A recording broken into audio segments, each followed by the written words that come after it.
All right, so death. I think it's safe to say that everybody here has thought about death or asked themselves questions like, what would it feel like? Where's the clicker? What would it feel like to die? Will I see that light? Will you see this guy right here? Okay, so, you guys ask yourself that question, am I right? Sometimes in your life. So what you guys don't know is that death is all around you. According to the CIA World Fact Book, approximately 2,550,000 people die each day in the U.S.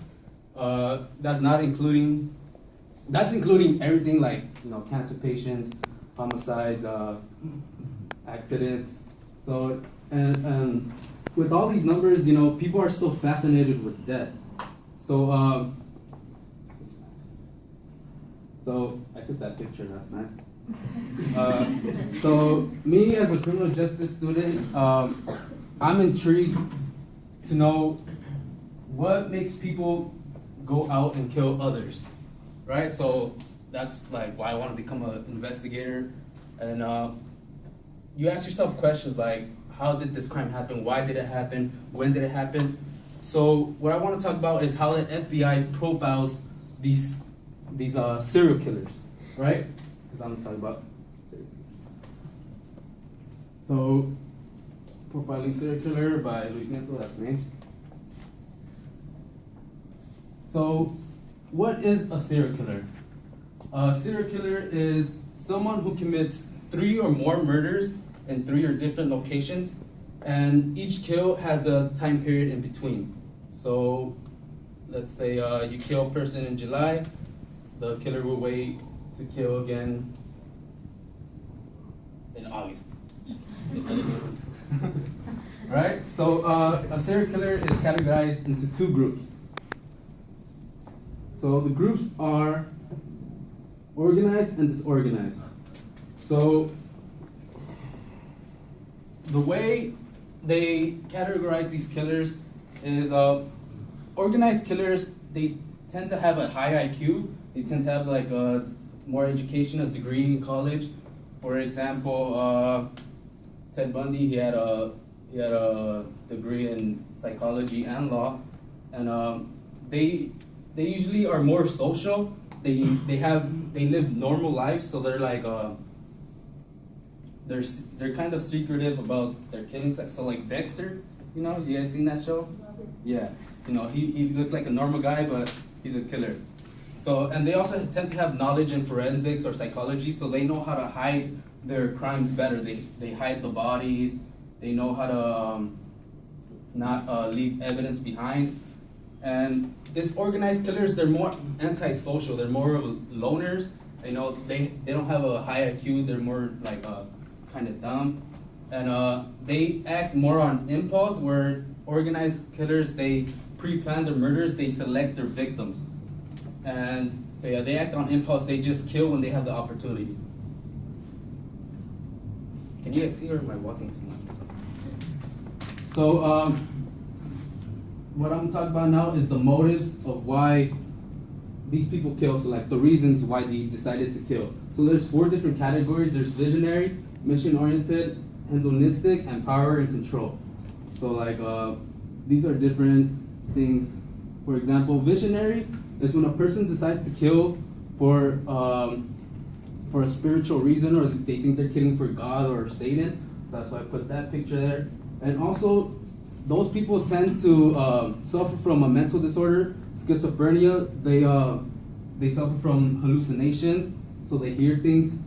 And mission-oriented is more like they try to justify their kills with a cause.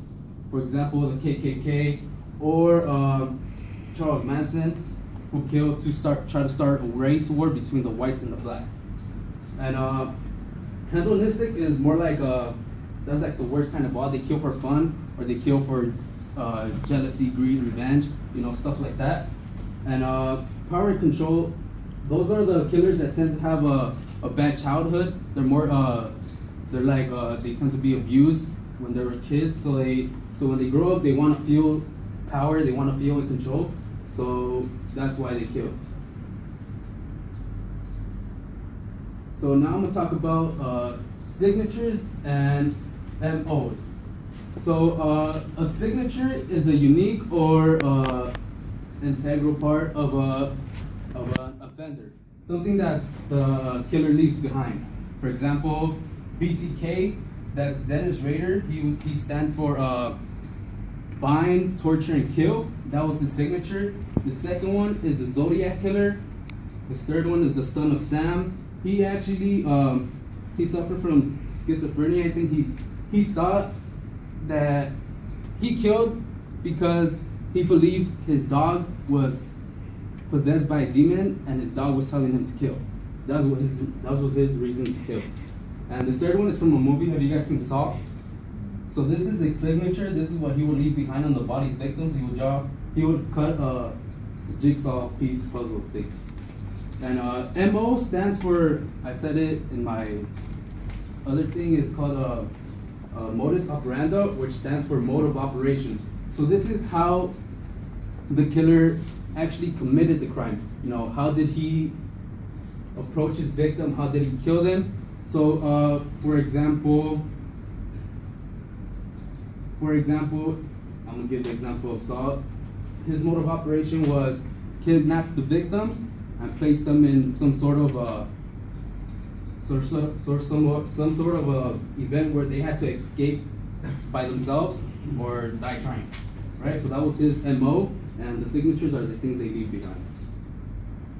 So that's technically how the FBI profiles a serial killer. Keep in mind that this is not chronological order. You know, it's more of a category thing. So first they can discover the crime, they see the mode of operation, and by seeing the mode of operation, they determine if the killer is disorganized or organized. They determine the motives. So right here, I want to say, you know, death is all around you. Like, you know, you see a traffic accident, people stop in the freeway, they create traffic just to see if somebody died. Or, you know, you might have a funeral in your future life, you know. So what I just want to say is that, you know, you can't escape death. Like, death is the one thing guaranteed in your life. It's inevitable. So, yeah, that was my presentation.